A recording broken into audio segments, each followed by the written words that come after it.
퇴근길에 만나는 뉴스 소셜 라이브 이브닝 박상욱입니다. 중대재해 기업처벌법이 정치권의 현안으로 급부상했습니다. 더 안전한 일터를 만들기 위해서 제도의 정비가 필요하다는 데에는 여야가 모두 공감을 하고 있지만 그 방법론에 있어서는 이견이 큽니다. 특히 더불어민주당이 중대재해법의 제정과 지금 있는 이 산업안전보건법의 개정 사이에서 고민을 거듭하면서 이 중대재해법이 실제 국회 본회의의 문턱을 넘을 수 있을지 알 수 없는 그런 상황입니다. 자, 그렇다면 기존 산안법의 개정 대신에 중대재해법의 제정이 과연 필요한 것일까? 또 그렇다면 이 중대재해법이 과연 만들어질 수는 있는 것일까? 오늘 소셜라이브 이브닝에선 이 중대재해법을 둘러싼 국회 상황을 들여다보겠습니다.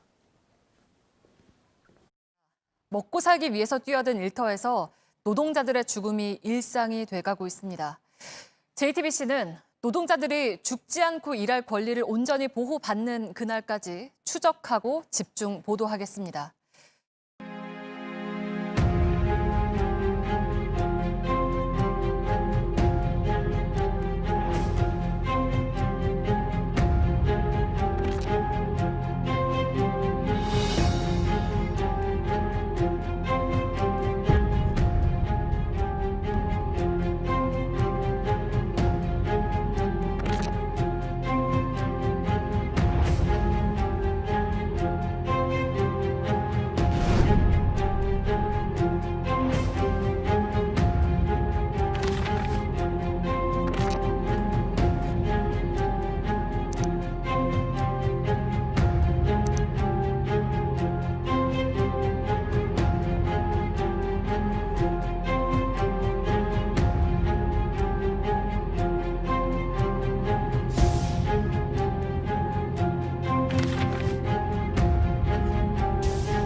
네, 21대 국회에서 이 중대재해기업처벌법을 가장 먼저 대표 발의한 분이시죠. 정의당 강은미 원내대표와 한 걸음 더 들어가 보겠습니다. 안녕하십니까?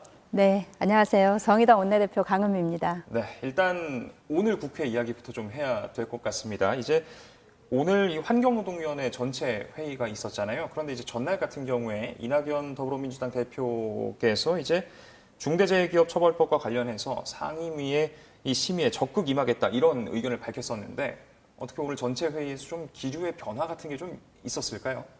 네, 오늘 전체 회의 자체가 특수고용 노동자들의 노동환경 개선과 관련된 공청회였기 때문에 그런 논의가 이루어질 수 없는 상황이었고요.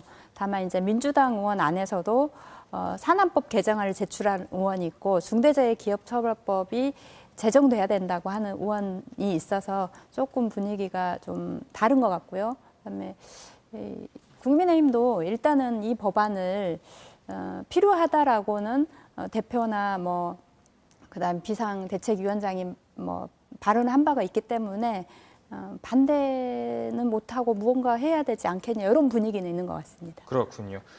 그런데 이제 지난주 같은 경우에 김종철 대표께서 이 중대재해법과 관련해서 이낙연 대표 그리고 국민의힘의 이 김종인 비상대책위원장한테 토론을 제안을 했었습니다. 혹시 거기에 대한 답은 좀 들으셨습니까? 네, 따로 답은 오지 않았고요. 이낙연 대표 같은 경우는 기자가 질문을 했는데 아직 당 안에서 당론이 결정되지 않아서 아직은 좀 만나기 이르다 이렇게 정도 답변한 걸로 알고 있습니다. 그렇군요. 자, 그럼 이제 본격적으로 원내대표께서 대표 발의한 이 중대재해법에 대해서 좀 자세히 들여다보도록 하겠습니다. 정의당의 이제 당론 1호 법안입니다. 먼저 취지부터 좀 설명을 해주신다면요. 네. 18년에 김용균 노동자가 태안화력발전소에서 사망하고 그리고 구의역 김군이 또 안타깝게 사망하고 나서 많은 시민들이 이제 노동자들이 일하다가 죽지 말아야겠다라고 하는 관심이 많아졌던 것 같습니다. 근데 이 현실을 살펴보면 하루에 7명, 1년에 2,000명이 넘는 노동자들이 일하다가 죽습니다. 이제 죽는 노동자들은 이렇게 되지만 실제 산재를 당해서 영구적으로 노동력이 상실되는 노동자들도 1년에 400명이 넘습니다. 그리고 10만 명 정도 되는 노동자들이 1년에 산업재해를 당하고 있어서 노동자들이 이제 안전하게 일해야 한다라고 하는 국민적인 여론이 있었고요. 그래서 정의당도 이번 총선에서 중요한 그 정책으로 중대재해기업처벌법을 제정하자 이렇게 결정을 했고 그래서 1호 법안으로 발의를 했습니다. 그렇다면 주요 내용들을 좀 소개를 해주신다면요? 네, 주요 내용은요. 그 핵심은 중대한 산업재해가 일어나게 되면 그것에 대해서 기업주가 위험을 방지하는 의무를 제대로 하지 않았을 때 그럴 때 사업주나 경영 책임자에게 형사처벌을 하는 것이고요. 그리고 거기에 고의나 중대과실이 있었다라고 하면 기업에 벌금을 부과하고 또는 허가 취소까지 가능하게 하는 것이고요. 그리고 징벌적 손해배상 제도까지 도입을 한 법안입니다. 그렇군요. 그런데 많은 분들께서 아직 물론 이제 법적인 기준이 있습니다만 네. 잘 알려지지 않은 게 있습니다. 네. 중대재해가 과연 어떤 것인가, 어느 정도로 사고를 당해야 중대재해라고 보는 것인가에 대해서 좀 궁금해하시는 분들도 많거든요. 사망자가 1명 이상 발생한 재해, 그리고 3개월 이상 요양을 요하는 부상자가 2명 이상 동시에 발생한 경우, 그리고 이 부상자 또는 직업성 질병자가 동시에 10명 이상 발생한 재해, 요 세 가지를 중대재해라고 산업안전보건법에서 규정하고 있습니다. 그렇군요. 이제 주요 내용에 대해서 어떤 것들을 골자로 하는지 저희가 CG를 통해서 보여드렸었는데 그 내용들을 보면 원청의 책임이 법안에 명시가 되어 있습니다. 그러니까 이제 현재 각종 산재 사고들을 보면 하청에, 재하청에, 재하청에 이런 네. 경우들이 굉장히 많잖아요. 그렇다면은 여기에서 책임을 져야 하는 기업의 범위가 어느 정도까지다라고 볼 수 있는 건가요? 네. 지금 현재 이제 이 위험의 외주화가 이제 이런 산재를 점점 가속화시키고 있는데요. 그런 면에서 재하청, 도급 이런 것들이 전부 다 포함됩니다. 네. 네. 이런데 정의당의 지금 이 법안에 대해서 국회 내에서 여러 가지 의견이 나오고 있습니다. 먼저 준비된 영상 보고 나서 이야기 이어가 보도록 하겠습니다. 형사처벌을 병행할 것인지의 문제는 좀 더 심도 있는 토론이 필요할 것 같습니다.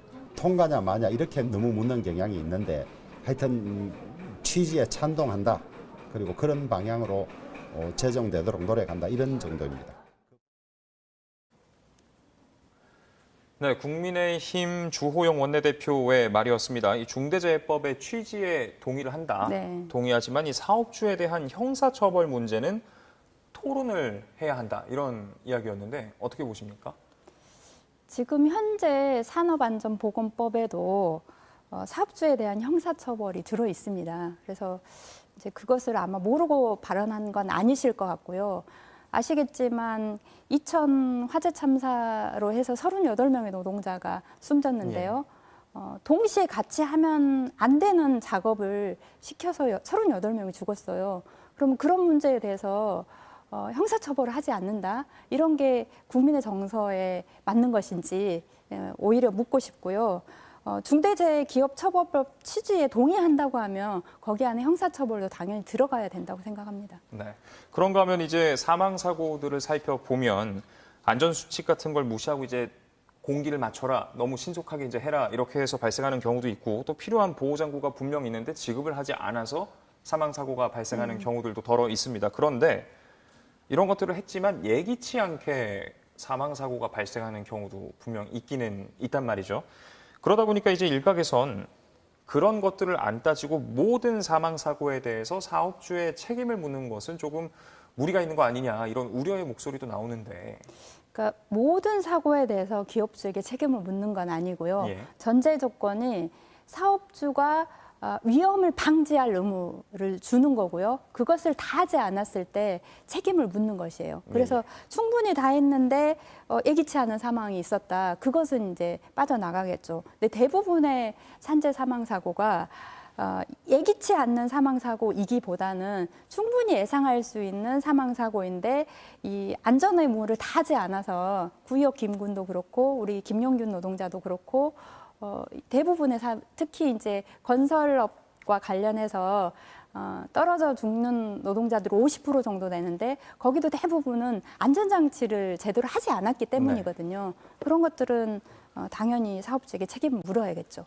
네, 저희가 집중적으로 보도해 드렸었던 현대중공업의 사례 같은 경우도 그런 경우였었죠.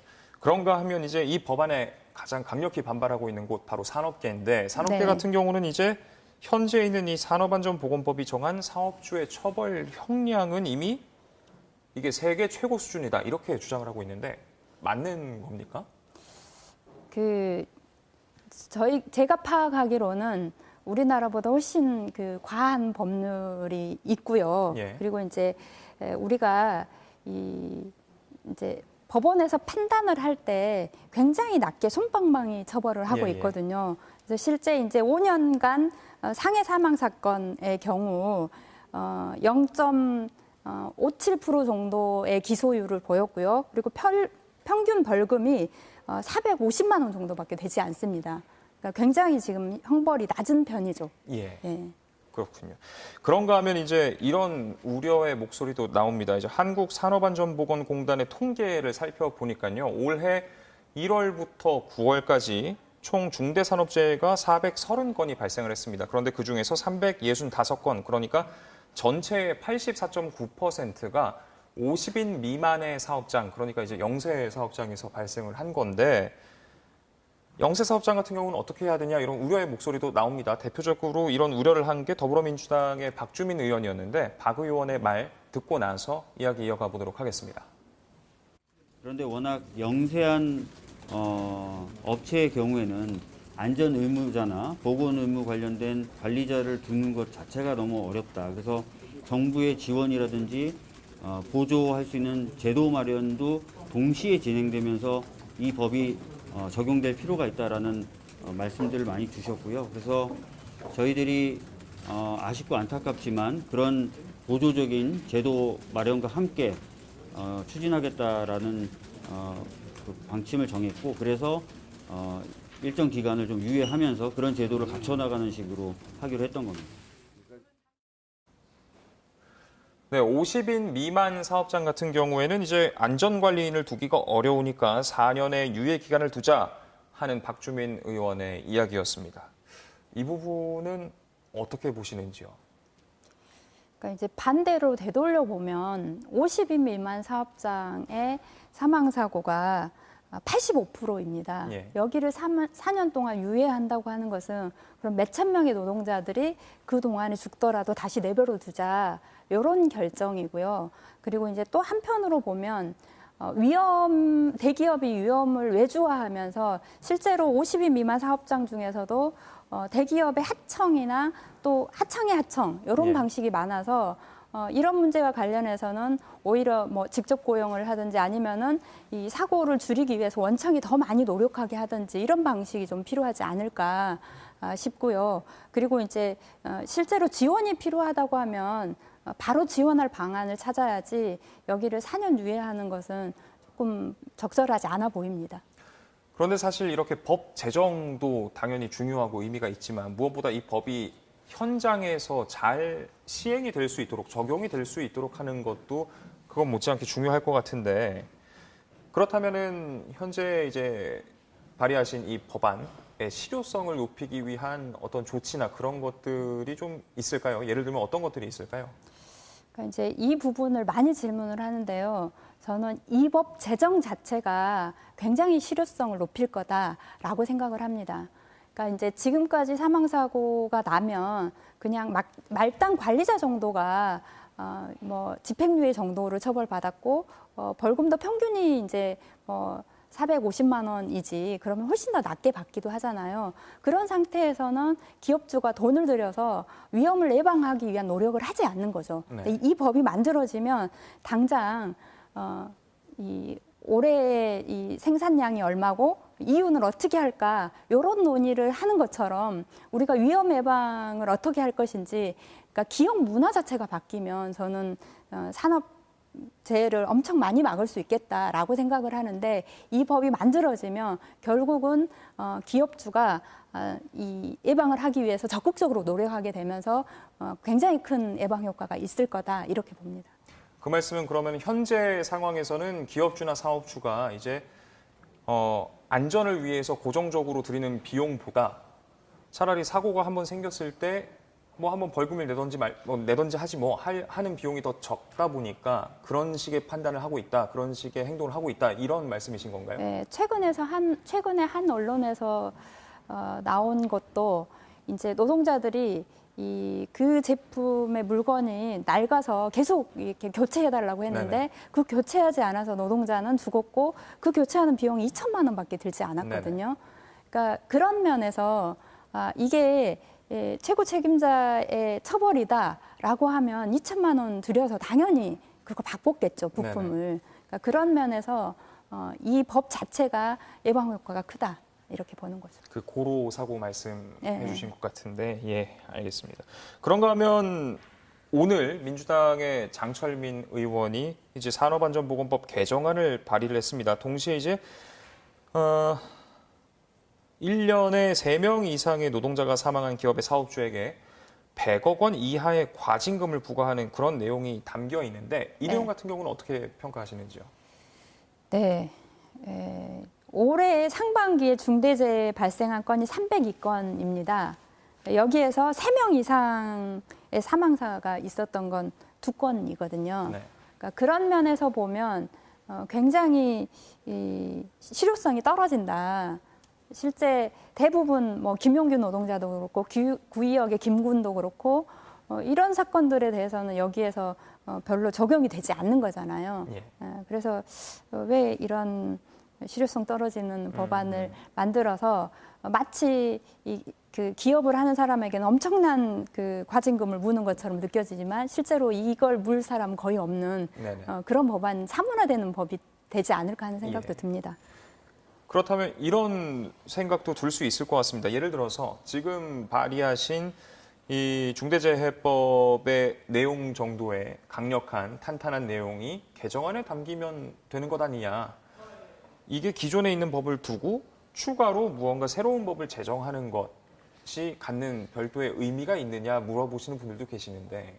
그러니까 기존에 지금 현재 산업안전보건법은 이제 산업안전의 체계를 어떻게 할 것인지가 구체적으로 나와 있고, 그 각 체계에서 담당자들의 책임을 묻는 방식입니다. 그러다 보니 가령 이천 화재 참사처럼 원청이 공기를 단축해달라고 요청을 했고, 그리고 이제 기업주는 동시에 하면 안 되는 작업인 용접과 우레탄 폼 작업을 같이 했어요.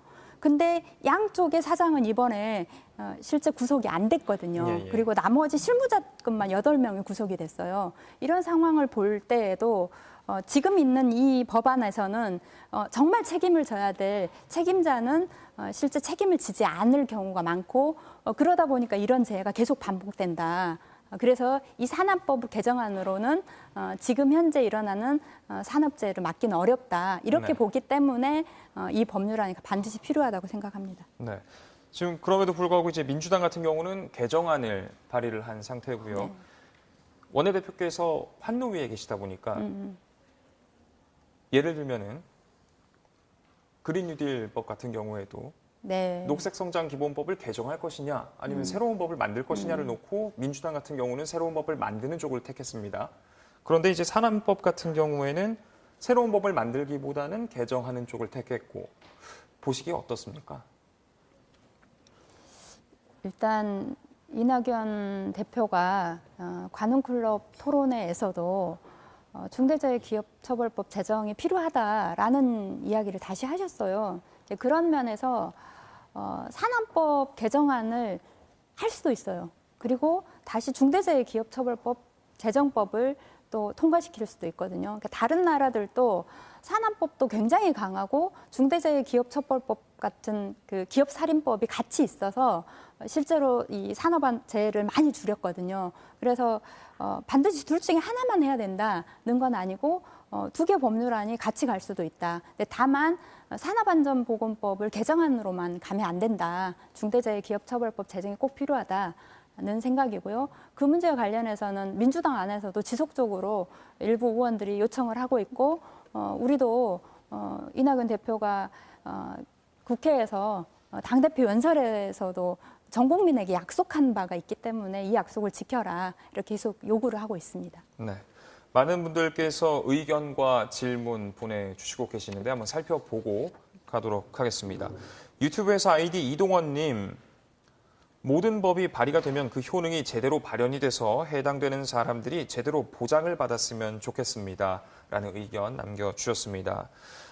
유튜브에서 아이디 김경만님, 이렇게 고통받는 사람들을 국민 여러분 부디 외면하지 맙시다. 이분들이 바로 우리의 아버지이자 형제고 같은 노동계의 선배이자 후배고 우리의 미래이자 과거이고 현재의 동료이자 이웃입니다. 이런 의견도 남겨주셨습니다. 아이디 JH님 같은 경우에는 이미 중대재해가 법적으로 규정이 되어 있었군요. 이런 의견도 주셨고요. 아이디 종이컵님, 기업이 노동자를 돈으로 대체할 수 있는 자원으로만 대하니 안타까운 중대재해가 계속 발생한다고 생각합니다. 노동자가 한 사람의 인간으로 안전하게 일을 할 수 있도록 기업의 안전의식을 법으로라도 강제할 수 있도록 중대재해기업처벌법이 하루빨리 제정이 되었으면 좋겠습니다. 여러 의견들이 있었고요. 또 질문도 있었습니다. 실제로 피해를 더 많이 보고 있는 건 영세기업 아닌가요? 영세기업 노동자라고 목숨이 더 귀하지 않은 것도 아닌데 차등적으로 유예기간을 둔다니 공감하기 어렵습니다. 의견이었군요. 아까 박주민 의원의 이야기에 대한 의견이었습니다. 그런가 하면 이런 질문이 있었습니다. 영세기업이 안전책임자를 고용 못하면 그것도 중대 과실인 걸까요? 법적으로 영세한 업체는 안전관리자를 두지 않게 돼 있어요. 그래서 안전관리자가 지금 없는 상태이고 이제 다만 광주에서 올해 발생한 그 파쇄기에 몸이 산산이 부서져서 죽은 김재순 노동자 사건이 있었는데 거기는 몇 년 전에도 다른 기계였지만 똑같이 사망 사고가 있었거든요. 가령 여기는 영세한 업체라고 해서 그냥 봐줘도 되냐?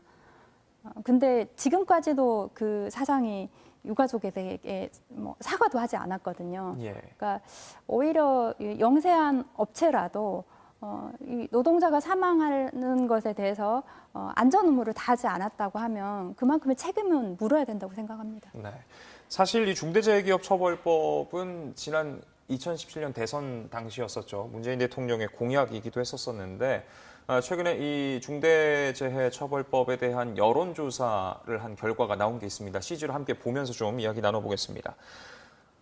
법안을 처리해야 한다 58.2%, 법안을 처리하지 않아야 한다 27.5%, 찬성 의견이 반대 2배를 넘습니다.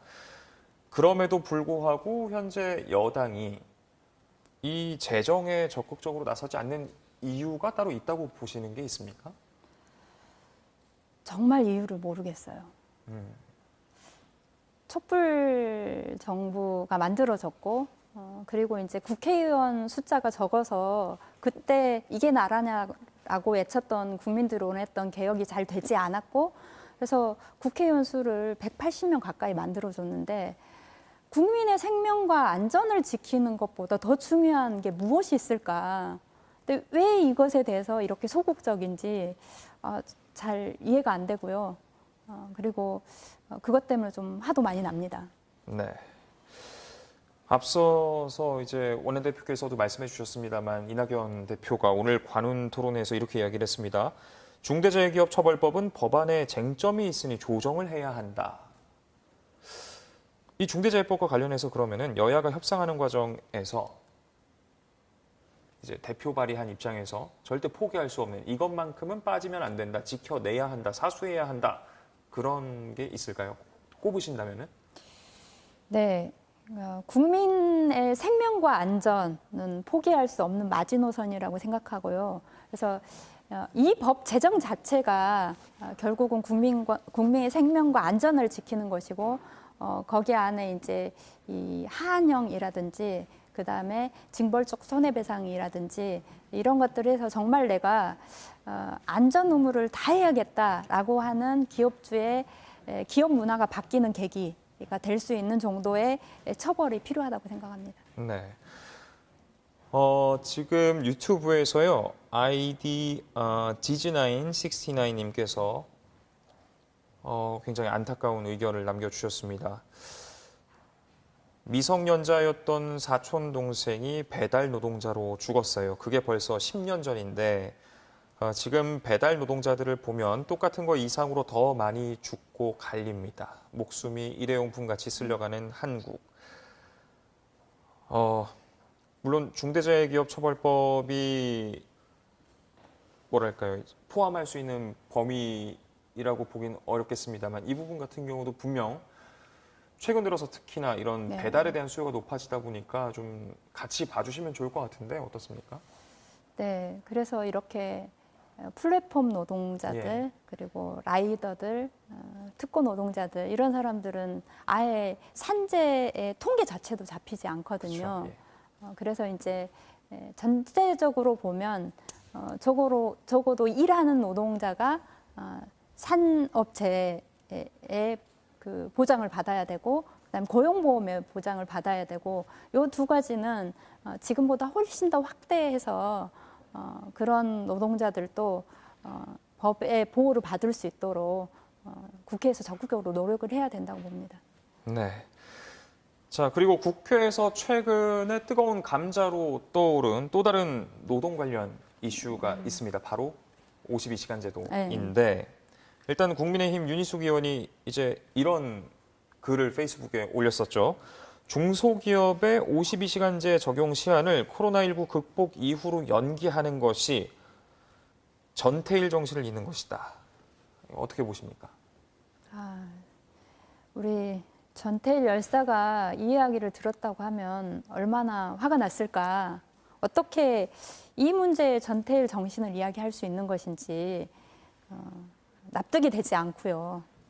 그리고 이제 전태일 열사가 외쳤던 건 근로기준법을 준수하라였고 그분이 가장 안타까워했던 것이 15시간, 17시간 일하면서 실제 각성제를 먹고 일하고 그러면서 각혈하다가 죽어가기도 하고 이런 요공들 때문에 너무 안타까워했는데 여기에 이 이야기를 들이댄다는 것 자체가 정말 용서할 수가 없습니다. 네. 유튜브에서요, 아이디 드로우마이님, 악한 일은 10,000명이라도 합세하나 선한 일은 한둘 모으기가 쉽지 않다. 이런 의견 남겨주셨습니다. 자, 일단 이 52시간제 같은 경우에 당장 내년 1월 1일부터 이제 50인 이상 300인 미만 사업장에도 이 52시간제가 적용이 되게 됩니다. 국회 내에서 그렇다면 이 윤 의원이 페이스북에 올린 글과 같은 이 의견에 공감하시는 분들이 많은 편인가요? 좀 어떻습니까? 저는 굉장히 소수라고 생각합니다. 예. 이번에 환노위에서도 이제 택배 노동자들의 과로사 문제를 굉장히 중요하게 다뤘고 거기에 대해서는 뭐 민주당이든 국민의힘이든 여야 가리지 않고 동의를 했었거든요. 과로사 막아야 된다. 그런데 그 과로사의 핵심은 장시간 노동이거든요. 그런 면에서 이 52시간제 적용 유예 요거는 적절하지 않다고 보고 동의하는 국회의원도 많지 않다고 생각합니다. 그렇다면은 추가로 혹여나 더 유예가 될 가능성은 적다라고 보시는 건가요? 네네. 예, 알겠습니다. 자, 그렇다면 끝으로 원내대표이자 또 국회의 환경노동위원회 위원이십니다. 또 정의당의 원내대표 그리고 위원으로서 우리 시청자분들에게 꼭 하고 싶은 말씀이 있으시다면요? 네, 코로나19로 사회적 약자들이 훨씬 더 힘들어지고 있습니다. 예, 이럴 때 국민의 생명과 안전을 지키는 것이 국회가 최우선으로 해야 할 일이라고 생각합니다. 그런 면에서 전태일 오숙지기를 맞아서 전태일 3법이 꼭 통과되도록 정의당이 열심히 하겠고요. 그리고 정말 노동자들이 안전하게 일할 수 있는 나라 만들겠습니다. 많이 지켜봐 주시고 응원해 주십시오. 고맙습니다. 네. 지금까지 정의당 강은미 원내대표와 이야기 나눴습니다. 오늘 말씀 고맙습니다. 네. 네, 오늘도 제할 일 다한 뉴스룸 간략하게 예고해드리겠습니다. 김해 신공항 검증위원회가 검증 결과를 최종 발표했습니다. 검증위가 이 김해 신공항 추진은 근본적인 검토가 필요하다는 입장을 내면서 사실상 원점으로 돌아가게 됐습니다. 국민의힘은 이 같은 백지화 결론에 비판의 목소리를 냈고 청와대는 국무총리 주재 관계부처장 간 회의 논의 후에 밝힐 일이라면서 별다른 입장을 내놓진 않았습니다. 오늘 코로나19 신규 확진자가 230명에 달하면서 신규 확진자 수는 나흘째 200명대를 기록하고 있습니다. 방역당국은 오는 19일 0시부터 수도권의 사회적 거리 두기를 1.5단계로 격상하기로 했습니다. 오늘 저희가 이야기 나눈 이 중대재해법에 관한 민주당의 입장 뉴스룸에서도 전해드립니다. 민주당은 오늘 산업안전보건법 개정안을 발의했는데요. 이 개정안의 내용을 저희 취재진이 살펴보니 공사 현장에서의 중대재해에만 적용이 되는 등 노동 현장 곳곳이 구멍으로 남게 되는 것으로 드러났습니다. 자세한 소식은 이어지는 뉴스룸에서 확인하시고요. 저희는 내일 저녁 7시 20분에 다시 찾아뵙겠습니다. 시청해주신 여러분 고맙습니다.